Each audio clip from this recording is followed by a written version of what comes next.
O sindicado, que também diz chamar-se Benedito em Tabajara da Silva, é conhecidíssimo na jurisdição desse distrito policial como desordeiro, sendo frequentador A costumaz primeira do bar cena por do suas filme, mediações. Madame Satã, É nos pederasta apresenta o passivo, protagonista usa as com o corpo sobrancelhas nu raspadas e dos adota ombros atitudes para cima. femininas, alterando até a própria voz. Não tem religião alguma. Fuma, joga e é dado ao vício da embriaguez. Em Sua cerca de instrução é 2 rudimentar. minutos, nós Exprime sua contemplamos dificuldade no em pegar em corpo sua deste conversa homem negro palavras da gíria o de seu produto da ambiente. violência física, É nos de pouca ferimentos inteligência. visíveis e Não gosta simbólica, do convívio da sociedade nas por palavras pretexto usadas da durante o realidade dos seus seu vícios. julgamento. É visto sempre entre pederastas, prostitutas, proxenetas e outras pessoas do mais baixo nível social. Nós podemos usar o filme Madame Satã para uma reflexão sobre os estereótipos do homem negro no imaginário social brasileiro. Eu tenho algo bem grande para te mostrar. Neste mês da consciência negra, também é importante refletirmos sobre os estereótipos dos negros no Brasil. Entre diversos estereótipos que nós podemos discutir, o filme Madame Satã nos ajuda a entender pelo menos um deles: o estereótipo do homem negro violento. Lançado no ano de 2002, o filme Madame Satã é considerado um dos mais importantes do cinema nacional. E é também uma das atuações mais importantes da carreira do Lázaro Ramos. E olha que o Lázaro Ramos tem muitas e muitas e muitas atuações fantásticas ao longo da sua carreira, que é uma carreira jovem, se você parar para pensar. O enredo do filme é baseado livremente na história do João Francisco dos Santos, que foi um homem negro, gay, transformista, da cidade do Rio de Janeiro na metade do século XX. Como o filme Madame Satã é uma obra de ficção, nós podemos focar em como que essa obra de ficção pode nos ajudar a trazer elementos para a reflexão do estereótipo do homem negro no imaginário social brasileiro. Nós poderíamos traçar aqui para vocês vários exemplos de estereótipos que podem ser analisados a partir dessa obra. Vamos focar esse vídeo em um grande estereótipo: a violência. Para entender esse estereótipo do homem negro como violento, eu recomendo ler a obra do Frantz Fanon. O Fanon, ele descreve na sua obra como que o discurso ocidental cria um espaço ou um papel para o negro. Qual é esse papel? De um ser violento, de um ser selvagem. Esse espaço do negro como sendo selvagem é feito como uma oposição ao espaço do branco ou do europeu como sendo o civilizado ou intelectual. Então, o Ocidente construiu essa dicotomia entre, de um lado, os brancos europeus como sendo os mais civilizados e, do outro lado, todos os povos que não são brancos como sendo menos civilizados, incluindo os povos negros que eram considerados menos civilizados, que eram considerados selvagens.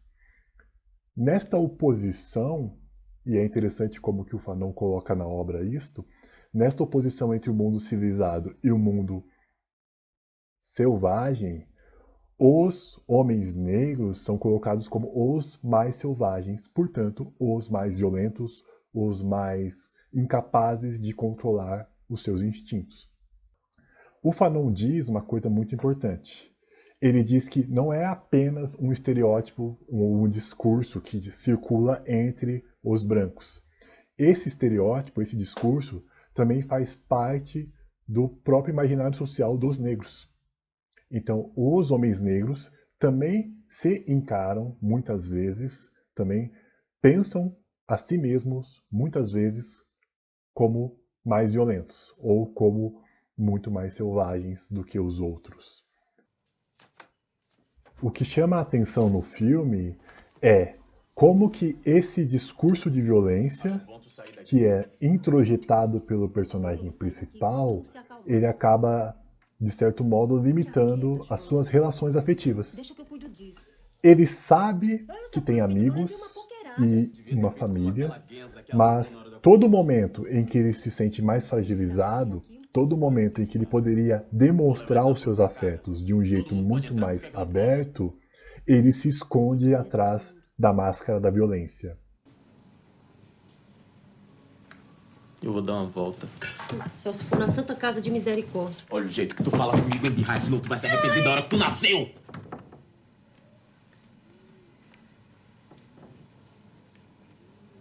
Repare como isso começa às vezes desde cedo, desde quando o menino negro ainda é bem criança. Você consegue enxergar como parece que a violência é uma das únicas formas que nós temos para exercer algum tipo de autoridade, algum tipo de poder. E a própria sociedade acaba colocando isso sobre os corpos dos meninos negros.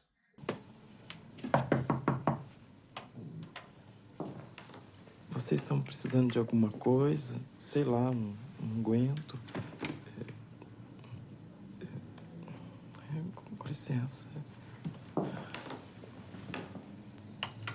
Tu parece um bicho. Sai por aí, batendo a cabeça na parede.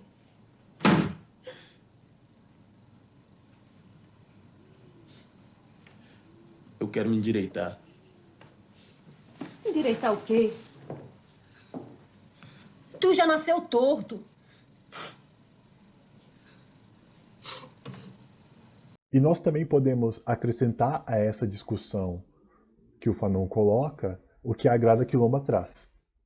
A Grada Quilomba argumenta que se o imaginário social diz que os homens negros são violentos, esse mesmo imaginário social tolera a violência contra os homens negros.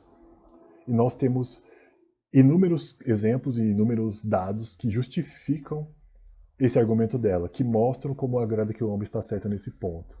Então nós temos um imaginário social que, por um lado, cria toda uma construção de que os homens negros são violentos e que, por outro lado, tolera todo tipo de assassinato e extermínio desses homens negros.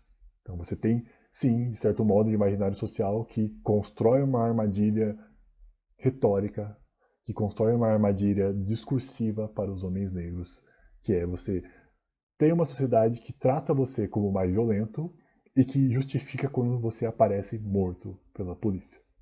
A gente tem que ir na estudantil. Esse discurso da violência que incide sobre o corpo do homem negro limita muitas vezes não apenas o modo como nós demonstramos sentimentos, mas é capaz também de limitar os sentimentos que nós somos capazes de sentir. É coisa ruim. Então desembucha.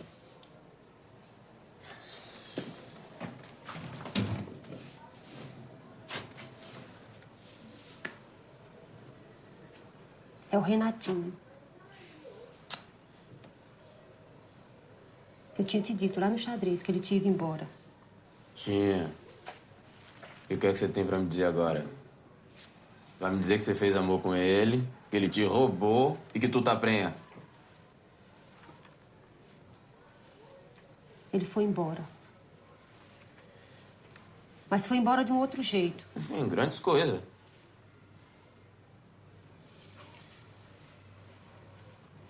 Ele foi embora e nunca mais vai voltar. Sim, bom pra ele, Laurita. Tu não tá entendendo, não?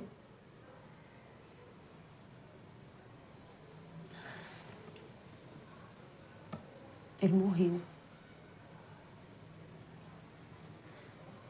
Morreu. Discutiu bobagem com o Valente. Esse Valente deu 3 tiros nele pelas costas. Chegou no pronto-socorro, ainda estava vivo. Mas não aguentou. Faz menos de mês.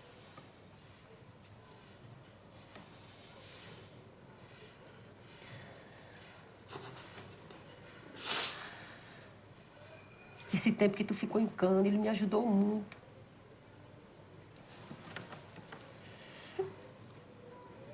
E eu me afeiçoei muito com ele.